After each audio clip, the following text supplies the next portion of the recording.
In this series on my blog and YouTube channel, I'm talking about questions that I get from people about my book, The Art of Tapestry Weaving, which came out in 2020. A lot of you have been working hard at learning tapestry weaving using this book, and I appreciate hearing your questions.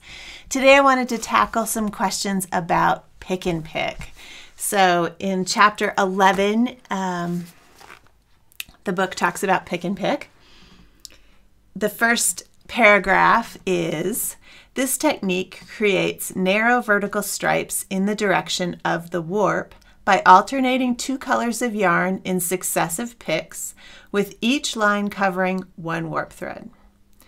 Because you use different colors in each of the two sheds, the resulting vertical stripes switch colors. So pick and pick looks like little stripes that travel up the warp. Let me show you some examples of both what pick and pick looks like and how to do it. Pick and pick is actually a really versatile technique. It can be used to create vertical stripes, but it can also be used to create really beautiful and fun blending effects. You can blend colors in the vertical direction, or you can create different patterns. Pick and pick, however, is not a meet and separate technique, which means that sometimes it is a little bit challenging for beginners to grasp how it works. Let's look at some woven examples. Here are a couple examples I've been working on, just playing with pick and pick with just 3 colors of yarn. This one is a little finished tapestry. It's about 3 inches square, and you can see how the pick and pick lines are following the warp. Each of these warp ridges is a separate color because as the weft goes across, it's covering every other warp. And then if I use a different color for the next pick, I get these really interesting stripes. You can do pick and pick just in little rectangles, but you can also make it create shapes, which is where it gets really interesting. In this example, I was using different colors to create blending effects using pick and pick. So down here it's very subtle. You can almost not tell that this was a pick and pick pattern. And then up here I've moved it into brighter and brighter colors where the stripes become more and more obvious. Let's use this third little example just to look at how pick and pick works if we're doing it all the way across a line of weaving or a pick. I'm alternating 2 colors here. One is white and one is pink. I'm ready to do the pink. This is a loom without a shedding device, so I'm picking up one shed, and then I have an open shed rod here for the second shed.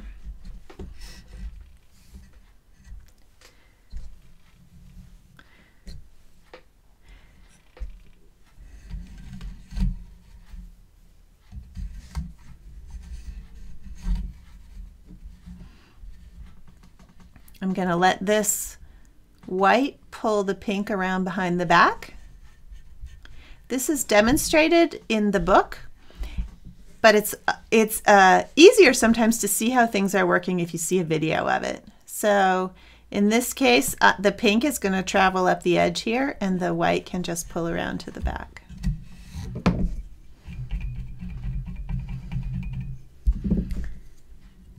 Now I can just slide my shed stick into that open shed there.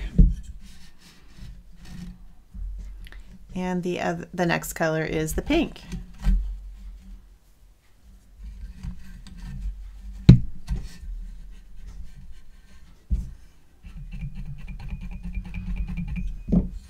Here you can already see how the pink is stacking up along one warp, and the white is continuing up this other warp.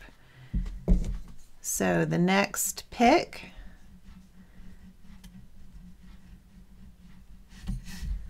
will be white. And in this case, I could wrap it around and let the pink hold it, bring the white back. Here, I'll just show you this. Bring the white back, leave a loop, and then beat this in, and when the pink goes in, it will pull that loop around to the back.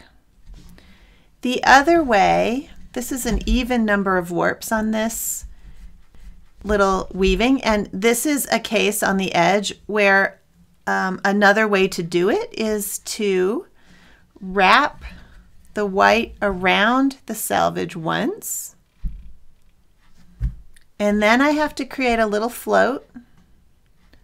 So I'm floating under that edge warp and then bringing it across. So there's a diagram in the book that shows exactly this, how it's wrapped around and then it's floated under and then it comes across. And that creates an edge that might just be a little bit firmer with that wrap happening on the white. This is something that you will find you need to do sometimes when you have an even number of warps in the section where you're doing pick and pick.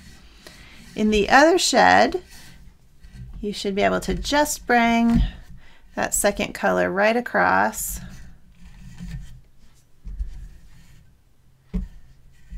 For the next example.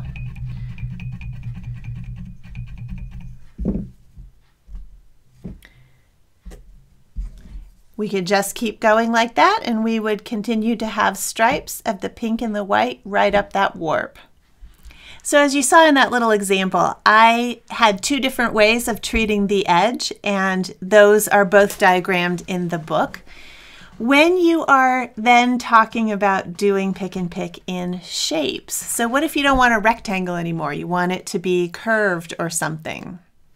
Maybe you want your curve to be something like this. Just be forewarned that when you start to weave in curves, pick and pick in curves, or other shapes, it's easy to miss warps, so you'll have a hole, especially if you're weaving from the back, where you didn't see that a particular weft was supposed to cover a warp. If I'm weaving pick and pick from the back, I often will use a mirror so that I can just peek and see that I'm catching all of the warps. The trick for that is to make sure you watch and notice that, okay, I want this whole line to be pink. So that's an easy way to check yourself. If the pink has shifted over, you know you've done something. Probably you've put two pink wefts in a row instead of alternating the two colors.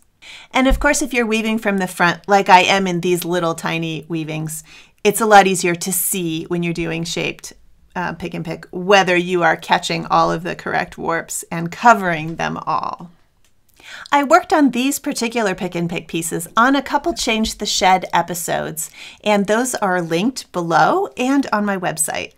I hope you're enjoying the world of tapestry weaving, and if you don't yet have this book, The Art of Tapestry Weaving, there's more information on my website, which has the table of contents and all of other things that you will find in the book. You can find that at tapestryweaving.com. While you're here on my YouTube channel, please hit that subscribe button and give me a thumbs up for the video if you enjoyed it. And I hope to see you again in the next video.